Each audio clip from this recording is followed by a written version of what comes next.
in brightest day, in blackest night. All other podcasts tremble in fright. Losers cower before the power. Oranges lust and blues you can trust. Indigos feel and white ones heal. Yellows scare and green ones dare. That sapphire love and black hands glove will rock your foundation without hesitation. Chad and Mars face evil's might. Respect their power, for they'll make you see the light.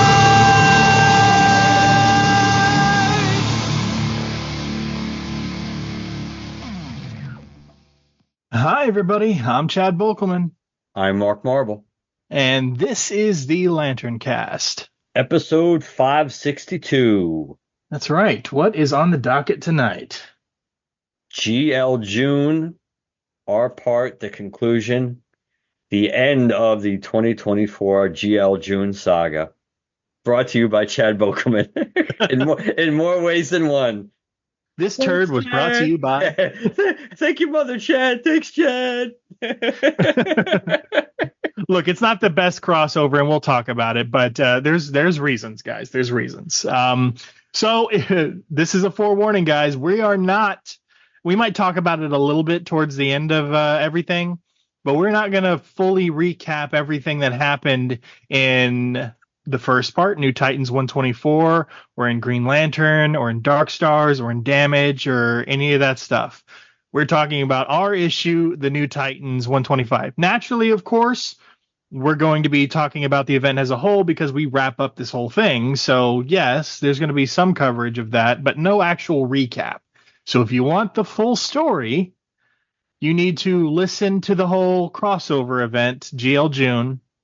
New Titans 124 covered over on Emerald Echo by Adam and Donnie over on the Multiverse Musings podcast network. Just look for them on YouTube. Then our friends Myron and Phil did the Green Lantern coverage over on Podcast of Oa. Dan over at Mosaic Comics did the Dark Stars coverage. Our friend Will did the Damage coverage over on Green Lantern's podcast, which is on YouTube and Spotify.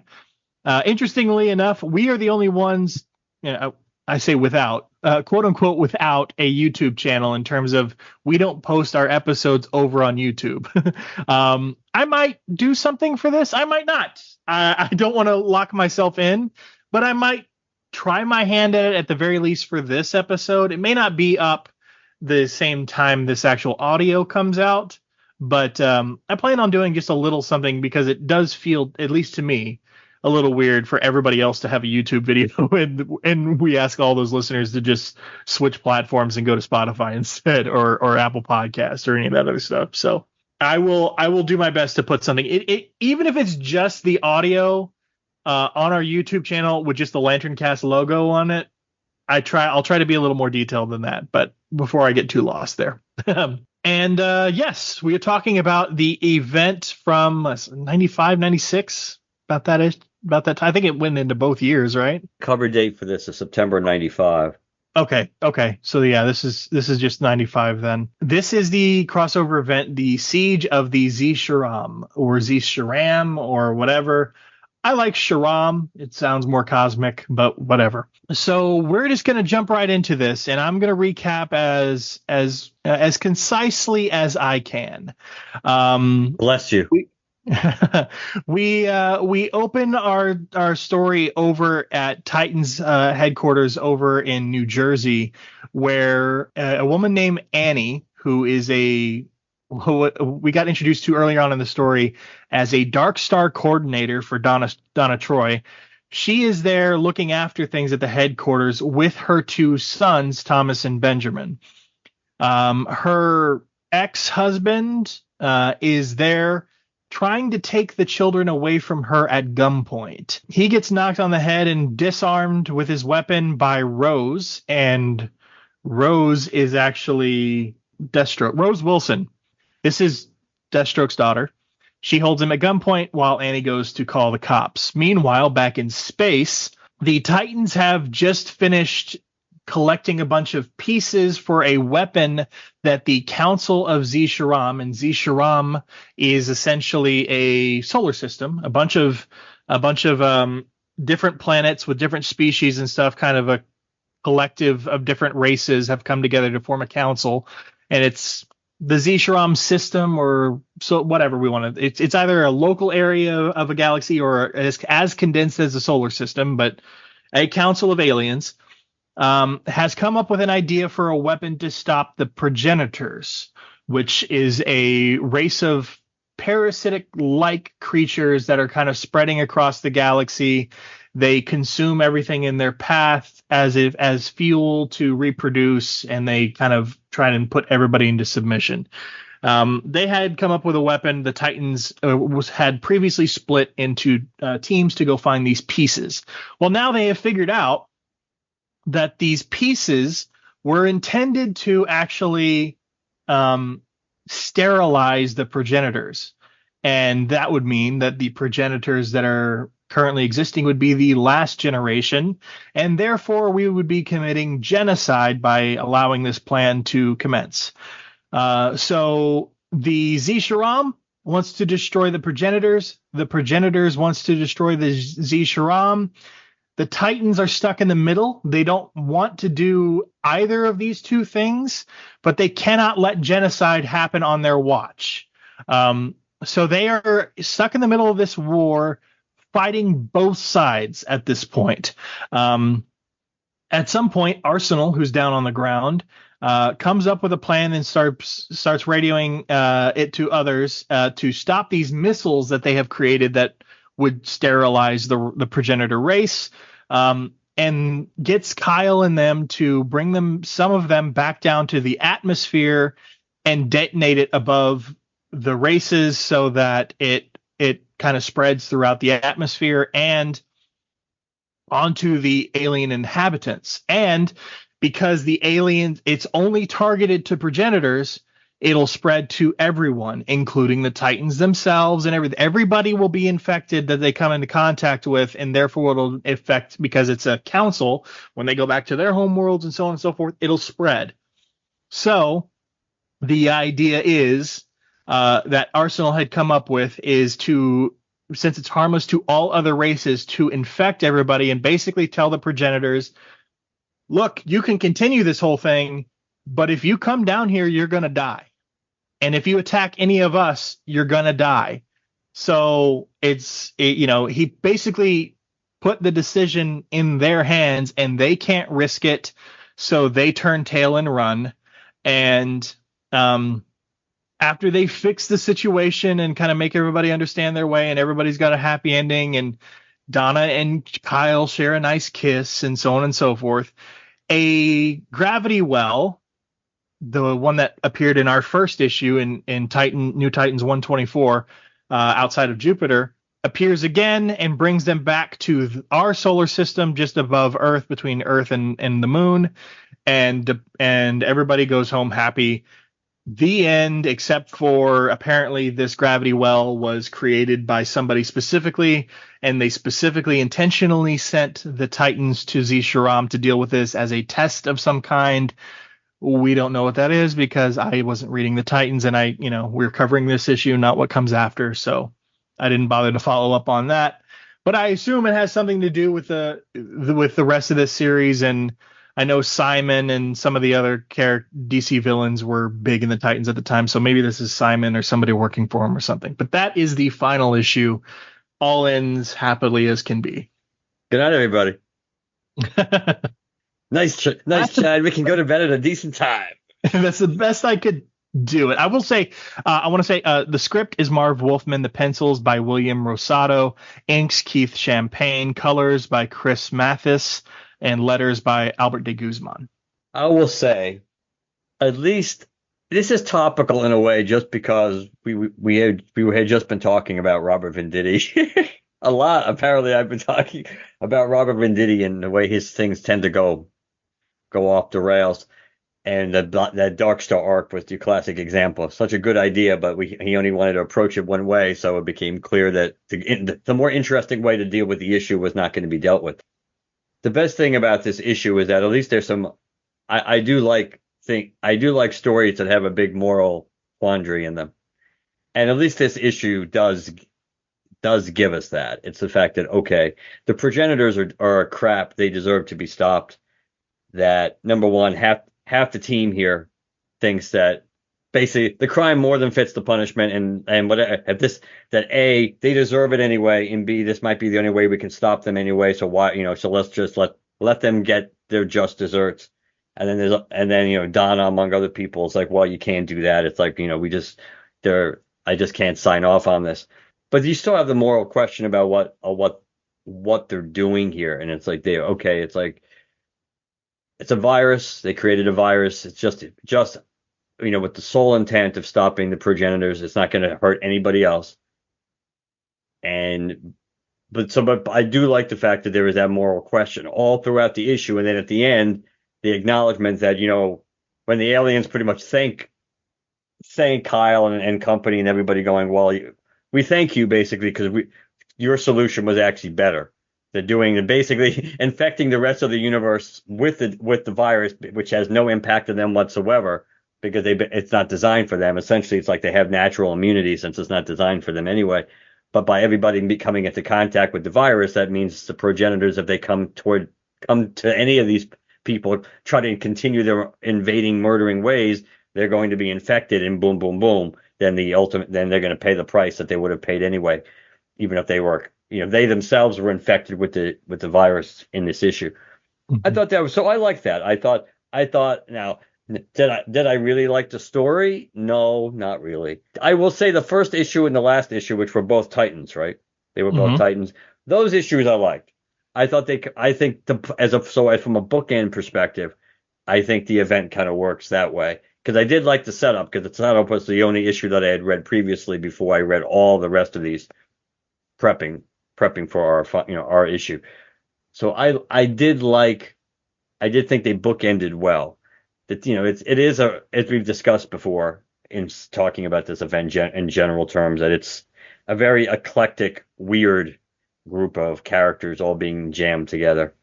So and for those of you playing along at home, good, because I didn't mention it, but and a lot of you should have listened to the recaps thus far, but just in case, we have Donna Troy Darkstar, Kyle Rayner Green Lantern, Bart Allen Impulse is not in our issue, but he's a part of this here and there because he was left behind. We have Arsenal, we have Terra, we have the Grant Emerson version of Damage, we have the character named Jarrus, who is known as Minion, and Mary, aka Mirage. And also we have Supergirl, who is the, at the time, protoplasmic shapeshifty version of Supergirl that we saw during Death of Superman.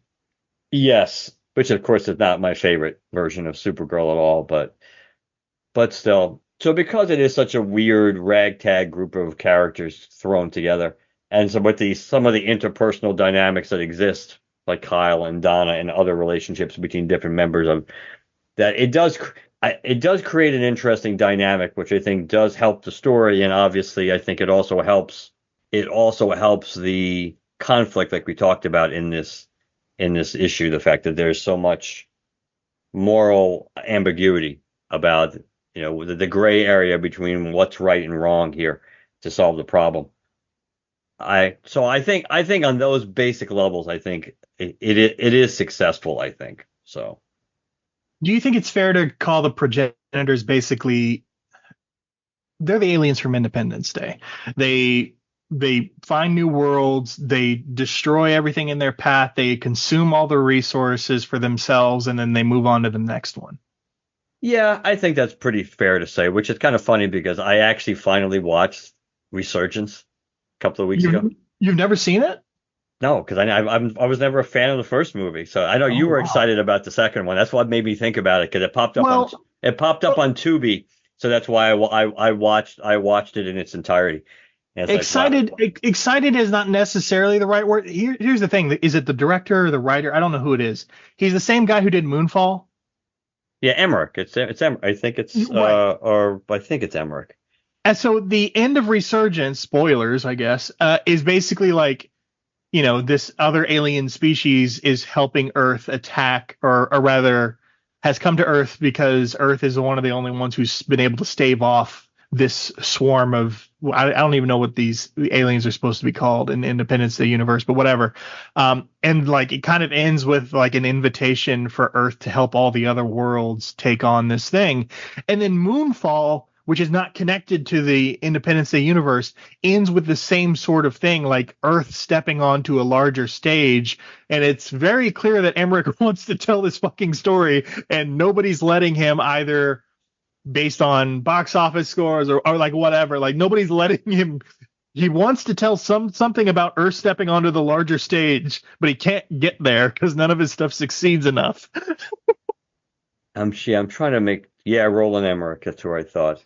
Yeah, it's Roland Emmerich. I think as in the Roland Emmerich and Dean Devlin. I think they were the classic Godzilla 1998 team. They are disaster movies are their thing. They're kind of like the Irwin Allen and everybody else of the of modern gen. I think Moonfall, at least I thought Moonfall was better. But the point is not to end this tangent quickly. The reality is that I had never seen the sequel before, and man, that made the first one look like The Godfather. That's all I have to say. It was really a piece of crap. But I think your analogy with the aliens here, I think is pretty dead on. So that's why it makes it really difficult to just completely dismiss the idea or say, oh, what they're trying to do to stop the progenitors is wrong. It's like,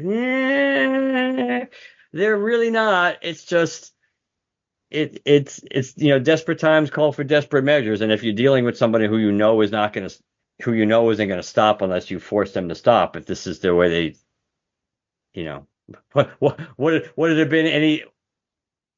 been any less moral if it was a virus that would kill any one of their species that came into contact with the virus like within 24 hours? So, and counting, or let's give it a little more time than that. Let's say 36 to 72 hours. So because you purposely like ants eating poison from a trap, you want to make sure they bring it back to the nest to wipe out the nest too. Would that be any more morally questionable as opposed to doing what they did? I don't know. I appreciated the quandary. I didn't think it was so. It was not a black and white decision, but it raised enough to make me think. Okay, I appreciate that they went down that road to make it a little less. It made enough sense. Yeah, and again.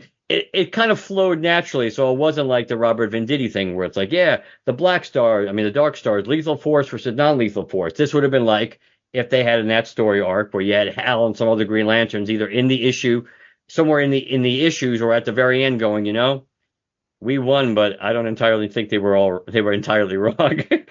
But at least you get some of that in this story, but you certainly didn't get that in the Dark Stars arc. So I think this was handled better. Yeah, the especially the whole like let's split up and go get these components for the weapon thing, that was unnecessarily drug out, I thought. But that's not our issue. But like I do agree with some of the coverage in that regard because I know they were talking about that. But I will say also in the Dark Stars issue how they insisted on dedicating a couple of those pages to continuing the current arc in the Dark Stars story that was happening within the actual series itself. I can't straddle the fence here because I often say, like, if a series I'm actively reading starts doing a crossover and I'm just sort of taken completely out of the story I was invested in, literally invested in, my money is going towards the series because I like it, want to continue reading it. I too would want to continue to see some connection to the story I'm familiar with in this crossover story at the very least, in some way. So, but I can only be honest and say that reading the event and the event only, that it did feel weird from that perspective. But I can't fault that Dark Stars issue for that because it did what I would want if I were an active reader at the time. Right. I get that. So why did I want to choose this? Oh, actually, before we even get to that, you want to talk a bit about some of the art or any of the storytelling from or the details from our specific issue? I thought the art of our issue was actually probably one of the strongest of the crossover. Yeah, generally speaking, the art was. See, I don't know. It's a fine line. I don't think the art was particularly great in most of these issues, but and I don't. Right. But I can't. There are some characters that are drawn well in this issue. I would agree. But there are also some panels that are really and characters. Sometimes it's the same character on different pages that are drawn really weird. So I can't entirely say that I thought the art was an overall strength in this story, let alone this issue. But and the cover, the cover, it's like, well, the good news is Kyle is it's a Kyle centric front cover, but Kyle looks like crap, so so he's not drawn particularly well. But he's drawn Double page spread, so yeah, that's nice. yeah, and there are some pages in the issue that he looks really goofy in that close up on like page 22, but he looks fine on page 23 when he's with Donna. So I don't know. I think the art is a little bit of a mixed bag overall. I don't think it, and I don't mean this really. It's going to come out negative. I don't mean it that negative. It doesn't erase some of the other sins of the story, like sometimes art can do, or at least make you go that But on the bright side, like we kind of joked around not that long ago when I joked around with you. Like that tends to be your take. Like, well, but the art is good. It's like I don't know if this meets that threshold to say, well, yeah, there's holes in the story, but the art's so solid that you kind of it's like the story itself. It's good. It's acceptable to good, but I don't know if I'd say either are memorable.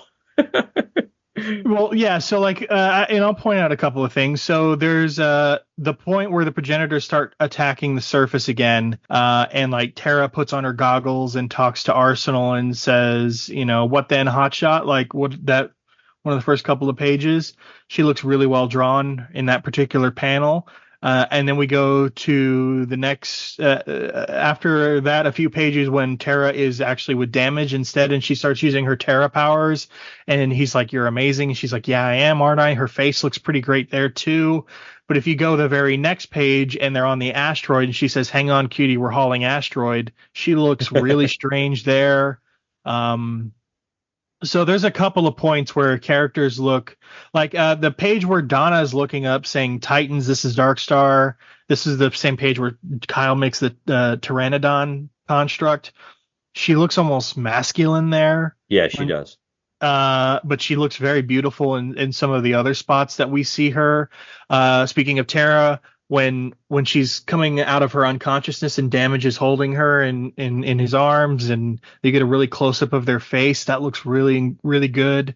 So there are moments that are pretty great artistically, but I can't fault, seeing some of the parts where maybe we pull back a little bit and we're not as zoomed in, so we don't get as much detail in the panels. So it defaults to more simple lines and it doesn't quite work as well. So I can see that. Shaky, some solid, some not. But again, it's kind of like I said, it doesn't stand out one way or the other. So it's kind in a way, it's like it's fitting, I guess we would have to say, for the story.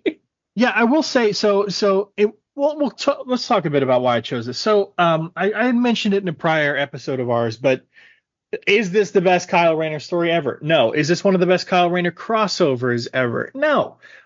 Is this one of the best Titans crossovers ever? No. But there's something very unique in the timing of this story. Titans, the book, failing in sales. Damage, the book, failing in sales. Dark Stars, also. All three of which, by the way, those series end fairly soon after this story arc. As a matter of fact, New Titans only has one more story arc before the series as a whole ends. So they're doing what they can to save failing books and see if there's any interest and all that stuff. So no, we're not going to get the pinnacle of storytelling in moments like that. Sometimes those can be magical moments that bring really creative storytelling, because we've talked about that before. Like in the history of Green Lantern sales are dipping, and then you know, we have Julie Schwartz that says, hey, Neil Adams, Denny O'Neil, what you got? Do whatever the hell you feel like, and we get Hard Traveling Heroes, which for better or worse, in some critics' eyes, doesn't matter. It puts Green Lantern back on the map for a while. So it's possible for moves to save a series to have incredible storytelling. This is not one of those. But this is a weird time for Kyle. Look, have I read all of Dark Stars or anything like that? No, I've read a couple of issues here and there. Never read Damage. Couple of issues of New Titans because of that Simon Says thing, right? Yeah, I think that's correct.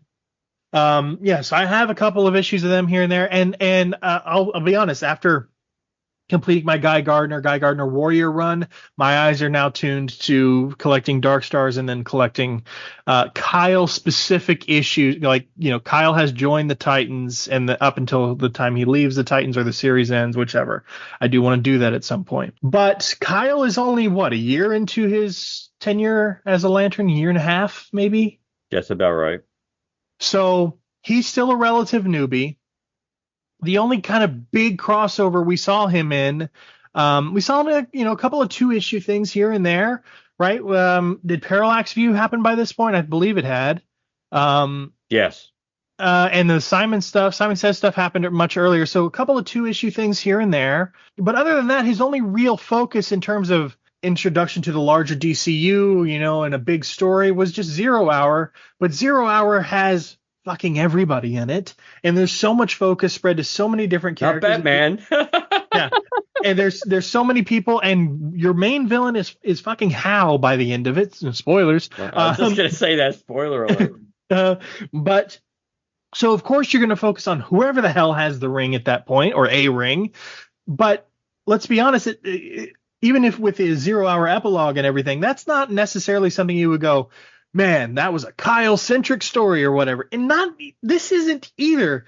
But even today, I don't even mean today because it's not like Jeremy Adams is writing him this way, but within the past decade, okay, last 10 years or so, we still have seen those moments of Kyle being like, hey, am I not worthy? Hell, Rebirth. Hal comes back on the scene and Kyle's like, hey, man, I've just been filling in for you, man. You're the real deal. And Hal's like, what the hell do you think you've been doing this whole time, right? So, like, even especially at this time, it's so rare to get Kyle confident and in his element. And don't forget, Terra and Damage, maybe Mirage to some extent, Arsenal maybe, although he's a little bit more established. They're not familiar with space, but people like a Dark Star and a Green Lantern, you're on their territory, essentially being in space. So he's in his element, and he seems pretty confident throughout most of this whole thing. Also, in terms of his relationship, he's still got some recovering to do from everything that happened with Alex. Donna's still wary of everything that happened from her divorce. They're not technically together yet. They're flirting and stuff. And obviously by the end of this issue, they kiss, but their relationship isn't really fleshed out until Green Lantern. So you've got Kyle Rayner, who you typically see as uncertain of himself and very even looking to a lot of others for advice on how to be a hero, suddenly just being part of a team and being very confident and competent. He's starting a new relationship and he seems happy to do so. He's very sociable. He's making friends with Supergirl and keeps her secret in that one issue where she reveals her shape-shifting ability. He's very leader-like. And is he like a focus of this story? Not necessarily, but he works so well as an ensemble. And we, especially at this point in Kyle's story, it's so rare to get that. So yeah, does this story have its issues, both plot, scripting, art? Sure. Is it the best? No, but it's such a unique snippet within such a, I don't want to say hated storyline, but an overlooked storyline that I felt like at some point, LanternCast, Podcast of Oa, Emerald Echo, no one's going to look back on this and want to prioritize and go, we should cover the entirety of the Siege of CHARAM, because it would feel maybe like a chore, like something just to do to get it off the checklist. But by splitting it up into one fist across all of us, we we spread we spread the pain around a little bit, I guess. But I don't necessarily mean it as mean as I'm sounding there. But like, I just think that this was the only way to cover this story and see this moment in Kyle Rayner's development, especially for fans who may only be collecting Green Lantern, because I don't know a whole lot of people who would see a Green Lantern crossover listed in the back issues. Like, yeah, sure, you, myself, Corwin, so on and so forth. We're all kind of completionists, and we're like, oh, Kyle's in it. We probably got to have it for our long boxes or whatever. But like the average Green Lantern fan who's just collecting Green Lantern would go, oh, my Green Lantern issue was it 66, I think. It has part whatever of CHARAM. Oh, it's the only Green Lantern issue that's a part of it. Do I want to go get these other 4 issues? Probably not. So even some regular Green Lantern fans might not have ever read this or even had any desire to read this. But it's such an interesting point for Kyle's life. I thought it's unmissable, and this was the only way for us to do this. Chad's master plan. As Chad's telling you, it was the castor oil of crossovers, and he got the medicine down. Nice going, Chad. It was the right approach. Splitting it was probably the smart play. Probably, I mean, arguably even the Circle of Fire might have been a wise move for us to split that too, even though that is obviously much more Lantern centric and much more Kyle centric. Sometimes it makes it easier to spread the wealth in quotes at times around. So it was a worthy journey. Now, you were reading Green Lantern at the time, obviously, but did you pick up any part of this? Did you hear? Obviously, I know the answers to some of the questions I'm asking, but like, did you pick up any part of this? Did you hear about it? Did you see the ads in some of the comics? I believe I think Green Lantern 65 is the only, and I'm going by my recollection of covers, which tends to be pretty strong. I believe that's the only cover clearly that really looked familiar, and plus, since I was reading Green Lantern at the time, unless for some reason you couldn't find that issue, there would be no logical reason why I wouldn't have it. So I'm pretty sure the answer to the question is no. I got Green Lantern because I was getting Green Lantern monthly, and this is probably that was probably all I had, or my understanding or knowledge of the crossover or the storyline until the prep for this event.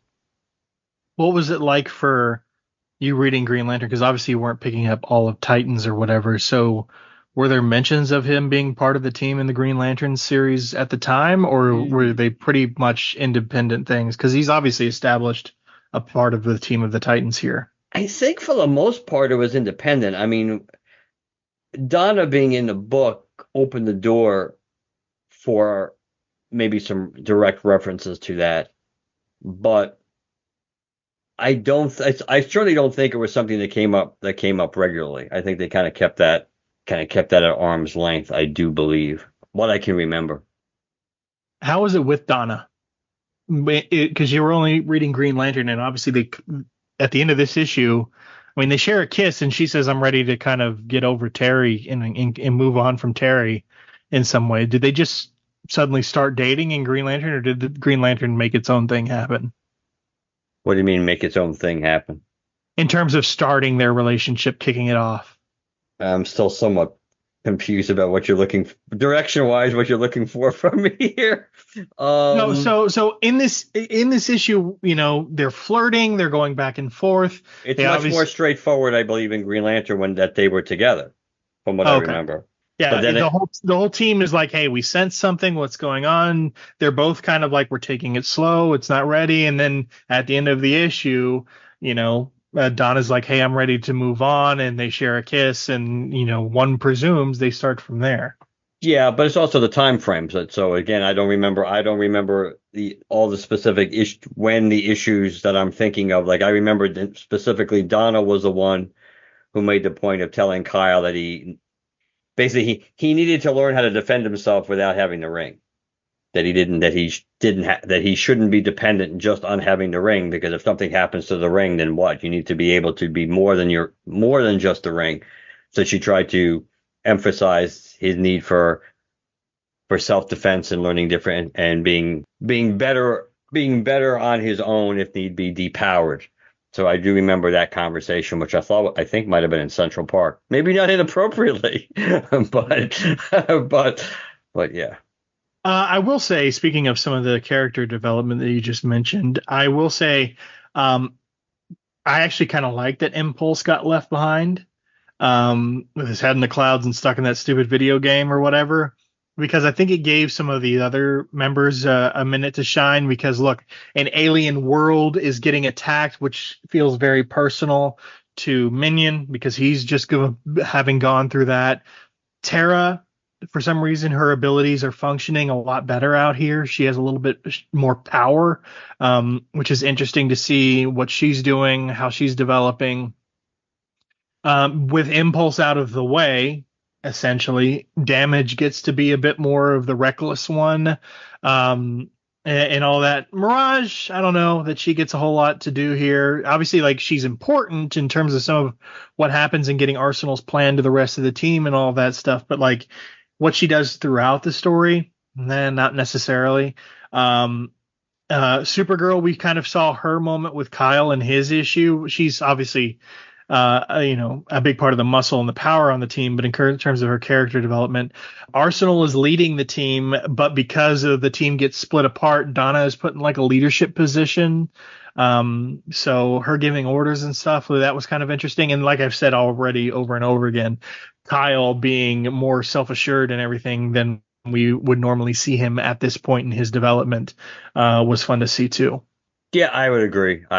For a character that is not what he's best known for, that I think it is good to see some of the markers as he moves down the road to being more mature and more confident as a person and as a hero. So I think that's true.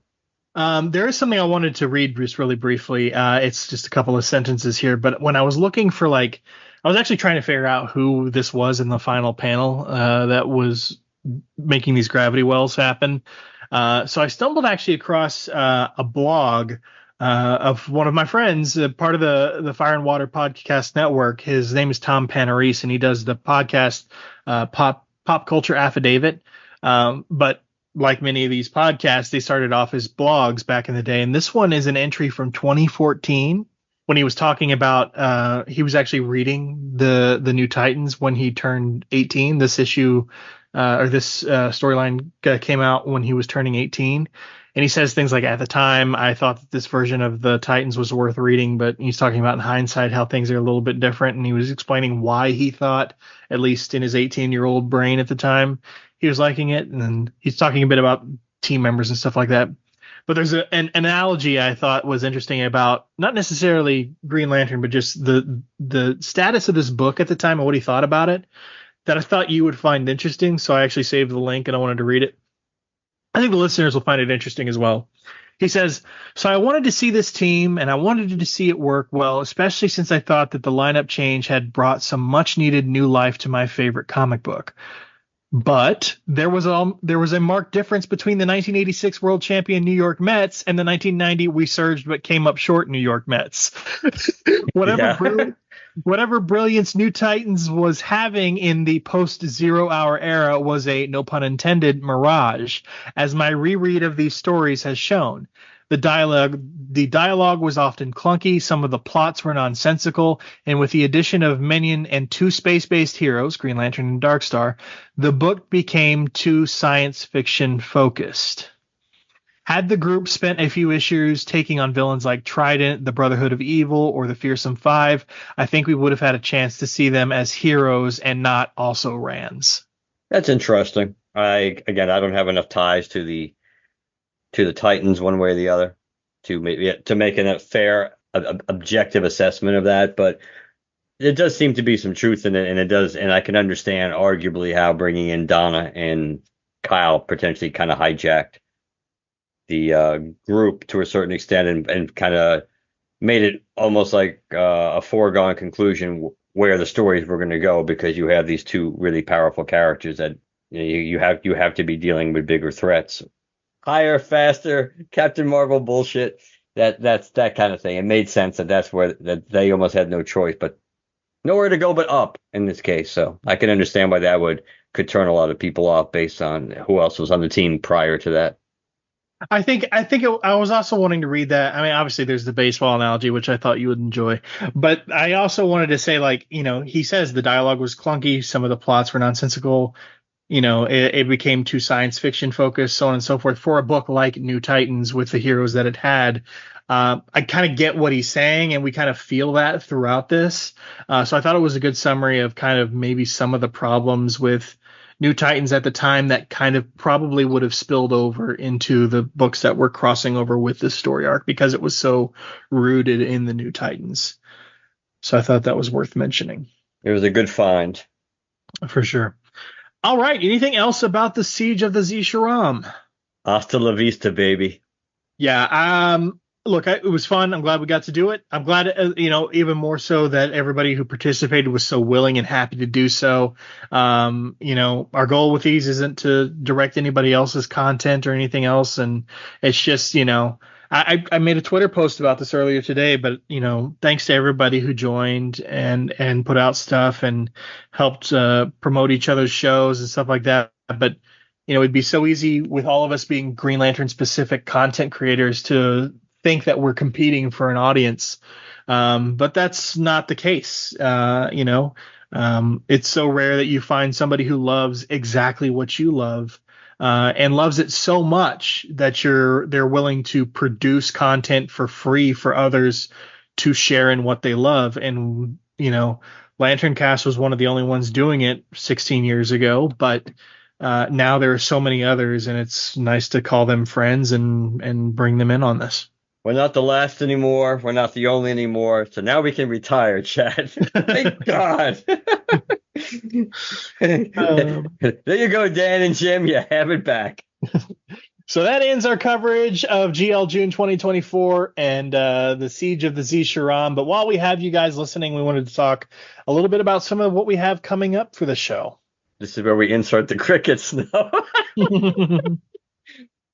No, we have a few things. We have a few things in the hopper. For those that would be stunned by this, I should point out that technically Jim and I have actually recorded the end of that Resurrection of Sinestro arc. It's actually recorded and will be coming out the week after this one comes out.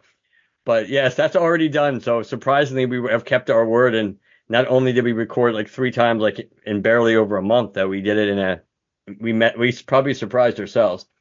What are you talking about, Mark, for people who aren't familiar with our show? Yes, for those who only stick with LanternCast proper. That over on in the spinoff, our pre-birth spinoff, which currently focuses on Hal Jordan's time as the Spectre. Jim and I are doing the 3-issue Resurrection of Sinestro arc, which we've already released the first 2 parts, and we're going to obviously very in short order be releasing the 3rd and final part of that arc, which is one of the more interesting and arguably important arcs in that entire book. How it fits in continuity is always up for discussion nowadays because of Green Lantern Rebirth, but nonetheless, it was a cool, fun journey. And anytime I can get Jim excited to do a Hal Jordan Spectre story, it's a rarity, so I take advantage of it. But Chad is mostly now I had this idea. There was an idea. When we were planning on things we were going to do in 2024, and sometimes they just happen to be just random ideas, and sometimes it makes more sense because they match up perfectly, anniversary wise, and because I had just bought a hardcover version of Zero Hour I think at the end of last year, and Chad has the same one, and we were talking about it. It's like, wow, it's the anniversary of Zero Hour is going to be in 2024, so we should revisit that. And we were planning on doing it all along, and then once we found out, hey, it's going to be a 30th anniversary sequel to it, then that made it even more imperative and gratifying in a way that we were going to do it. So we will be doing a retrospective since there was the original episode 94, correct? Appropriately, since that's when Zero Hour came out. It's true. That episode 94 was the original 0 Hour coverage, which is a really interesting episode by itself. I have to go back and finish listening to it. I listened to I think 3/4 of it last year, long before when we first it's a longer episode. Is what, 2 hours or something like that? But, it's pretty long, and I downloaded it and started listening to it when Chad and I were first talking about that. This is something that we should definitely aim to do something for 0 Hour. That we will be. So episode 94 is the initial coverage way back when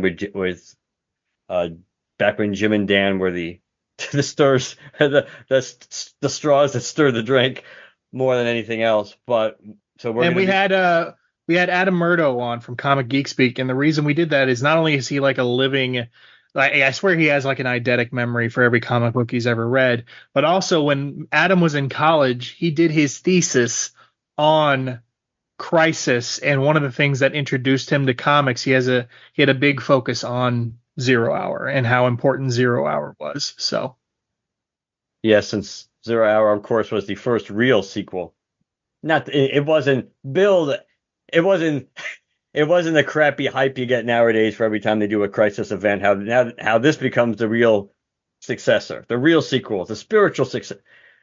This was really DC's first attempt to do anything like Crisis since Crisis, and it was born out of what they felt didn't work, or they didn't quite work correctly in Crisis.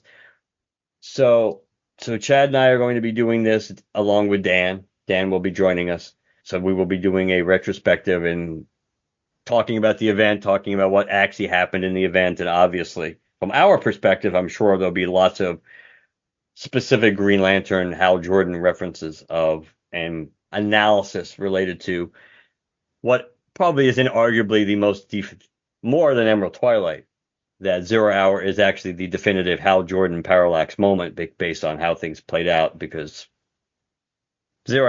Emerald Twilight by itself would not have been the most difficult thing to explain away without 0 Hour as the follow-up. It's Emerald Twilight 0 Hour Final Night. Yeah. I would, during the parallax time, I would say that is they made the major events involving. But if you look at what actually defines the real era of Hal Jordan as parallax, well, it's that you are much like The Empire Strikes Back. You can make the case 0 Hour is the one that actually is the one that has the most meat on the bones, and the one that actually kind of further absolutely defined and ingrained in people's memory what parallax was, I think. But we'll talk about a lot of that when we do the episode. But that is coming. No, we haven't recorded it yet, but the game plan will be probably in the first half of July, I would say at this point. Mm-hmm. It's probably going to take a little more when we're all available to record. That's going to take a little more precedence over another review of War Journal or Green Lantern. Yeah, speaking of, guys, we also, for those of you who aren't familiar with our show or aren't regular listeners, we cover, the current Jeremy Adams and Zermanico series. We're wrapping up our coverage of War Journal as that series ends. And we have other things. We have things like our cover to cover, where we talk about each of our top 5 covers of specific series. We haven't done one of those in a while. Maybe one of those will be coming up soon. I know we want to talk about at some point. We want to do the Godzilla Kong Justice League stuff will be coming up at some point. We have our famous firsts. We did one of those relatively recently, where we talk about some non-Green Lantern stuff, just some comics that we were first introduced to or early in our comic book reading careers, quote unquote. Emerald Influence, where we talk about stuff that's important to GL history that didn't necessarily come from a Green Lantern proper issue back in the day. Lots of stuff out there for you guys to listen to. So feel free to check out, anything in our feed that jumps out to you as a topic that you want to listen to. Movie reviews. No, this year is pretty barren of them, but at least we know there will be a Deadpool and Wolverine one on the horizon. Maybe a Godzilla -1. We don't know. If you watch it, yes. Yeah, I have it now. I I caved. I caved. I don't want to talk about yeah, it. I have to. I still have to watch it again on Netflix, but yeah, that would be that'd be a good one. Who knows? We may have a Godzilla X-Con commentary track in us one of these days. But anyways, guys, thanks everybody who showed up to listen who aren't regular listeners. Regular listeners, thanks for being here. Thanks for giving your attention to all the other shows who were involved in this crossover. And GLJune will be back next year, God willing. So we'll keep on trucking. But what else do we want to talk about tonight? So you want to do a little bit of feedback? Tell me Yeah, if what we're doing. I have it open and let's get to it. Let's do Shane's. All right, so we're gonna do a little bit of feedback, not too much today, just because we don't want to stretch it out too much, and we did really want this episode to be mostly the end of GLJune. So let's do Shane's, and Shane is talking about, in particular, episode 559, which of course one of Chad's favorites, the end of the Alan Scott miniseries. Hi, Chad and Mark. I made my case for why I disagree with this retcon for Alan Scott last time I emailed, so I won't repeat all of that. Now that the miniseries is over, my question is this. What exactly have we as fans and readers gained from the decision to make Alan gay? In what ways has it made a better character, or has it? In quotes, representation and diversity could easily have been accomplished with a new character rather than making a mess out of Alan's 80-year history. Quote, they can tell new stories about old characters, sure, but they've done that now and it was hardly worth the effort. It wasn't a good story. You two didn't like much about this miniseries, and judging by sales, not many others did either. DC certainly has not gained new readers or made the character more popular. I get that they long ago gave the Golden Age characters flaws and feet of clay, but this series made Alan Scott look especially timid, unsure, and ineffective, character traits that are exactly the opposite of what is required for the Green Lantern. It turned other characters into shills for his life choices and made his life with his two wives into a lie, which is the opposite of heroic moral behavior. There was not much to admire about this super quote-unquote hero in this new story from his past. I think ultimately DC has damaged Alan possibly beyond repair. In trying to broaden and expand his character, they've actually only narrowed it. Now being gay will always be his most prominent and important trait, rather than his heroism or willpower, or even the fact that he was the first in a long line of Green Lanterns. It was a bad decision by DC, but they're stuck with it now. Thanks, Shane. Well, for the majority of what he said, he's not wrong. And that's not really to say he's wrong about anything, but there are some nails I think he hits exactly on the head. The idea that one of the things I really had a problem with was the whole, as he described it, the character shilling for Alan's life choices. There were so many circumstances in that book that were just purposely designed so somebody could pat Alan on the back. And we won't even go back into that Spectre thing of somebody patting him on the back. Just that something led to that moment just so you could have a moment where somebody would say, it's okay, Alan. There's nothing wrong with who you are, which, of course, conceptually, of course, there isn't. But it's just really contrived and self-serving. Yeah, I mean, we have talked about a lot of this. We know that they pretty much have made it clear Alan being gay is what they want you to think of Alan. That's what they want. He was supposed to be their adult male gay poster child, if you will. So that's what they want you to think about the character. Did we really gain anything from that story? I don't know. I do think he was like with my Ship of Theseus concept. He's Alan in some ways physically, and there's some pieces that might still be Alan, but there's so much that's been removed. Is he really Alan? I don't know. But it certainly did not bring in new readers, but that also was arguably an odd. It was almost destined to be that way based on how they approached the story. But yeah, as you mentioned, there's nothing wrong with him being gay. It's just what it does. It's how you choose to tell that story and what you choose to focus on. I will play minor devil's advocate and say, what have we gained from this? If I were to try and look back and pick something positive, I think one of my favorite things from making Alan gay and in the stories we've gotten so far is how close him and Todd are. Because him and Todd were on the outs forever. He was close with Jenny, Jade, but it seems like his relationship with Todd was always very strained.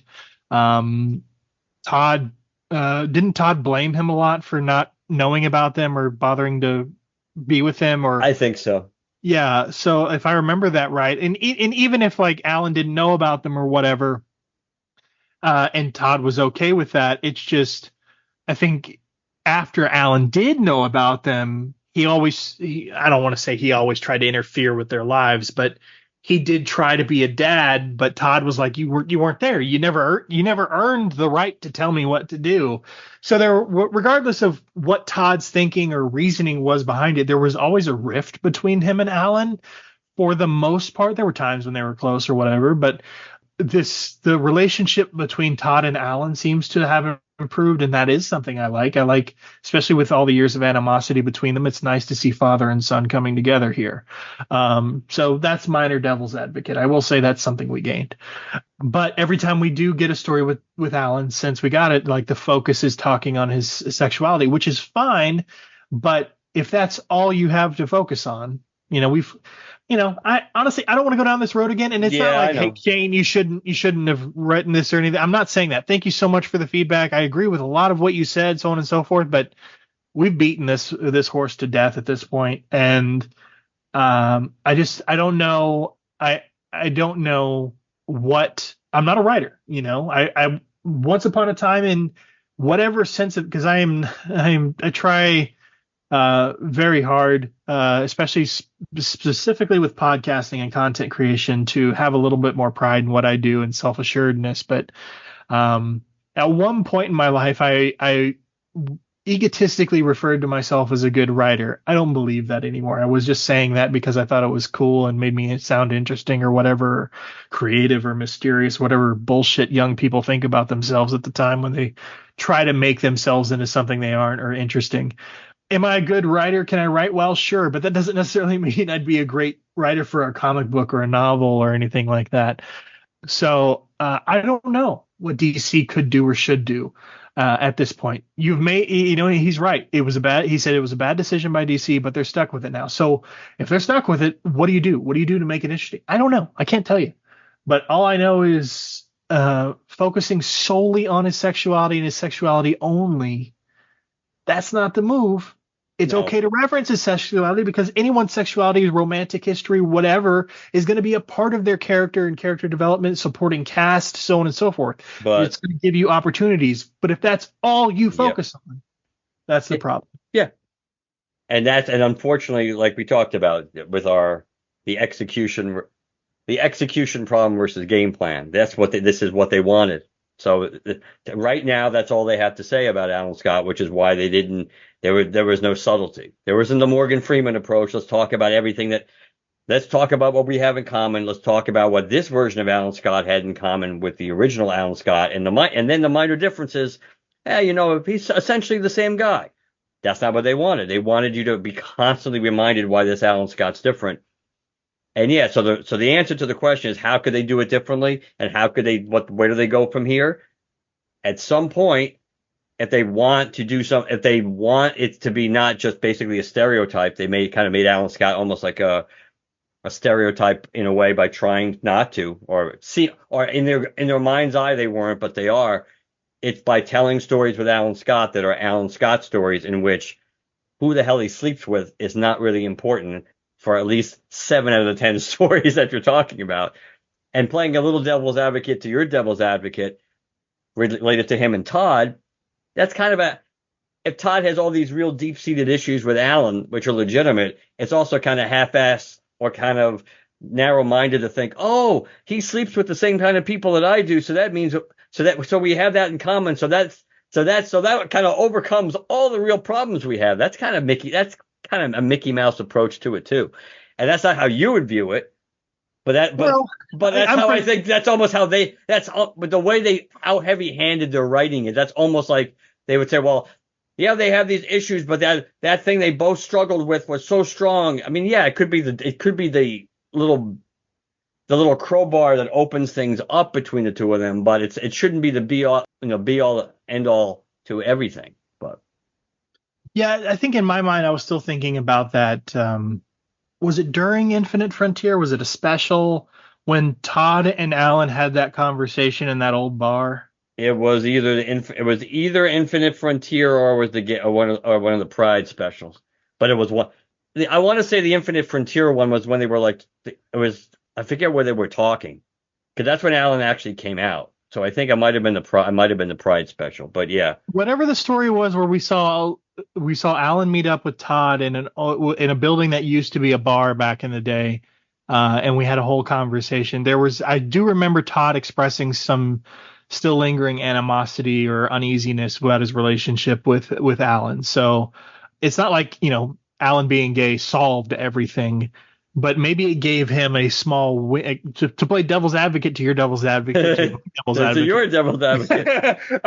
Chad, you're in he did it magically fix everything and everything? No, but I think before, Todd didn't have even a minute window into understanding any of the reasoning behind why Alan did what he did. He had no, whether that's because he literally didn't have any way he completely misunderstood and had nothing to do with Alan, and they couldn't see the same eye to eye on absolutely anything legitimately, or Todd was just doing that because he was pissed and upset and didn't want to see those windows that already existed. He now had one he's a little bit more willing to accept. I don't know. I don't know what those struggles are within the LGBTQ community, so I don't know what that would read as. But I had always felt like Todd had his walls up with Alan and had absolutely no way to meet him eye to eye on any of his understanding about anything. And now maybe he has just a little bit of something he can grab onto that doesn't make him forgive Alan of everything, but makes him understand him just a piece, whereas he never really tried to understand Alan before.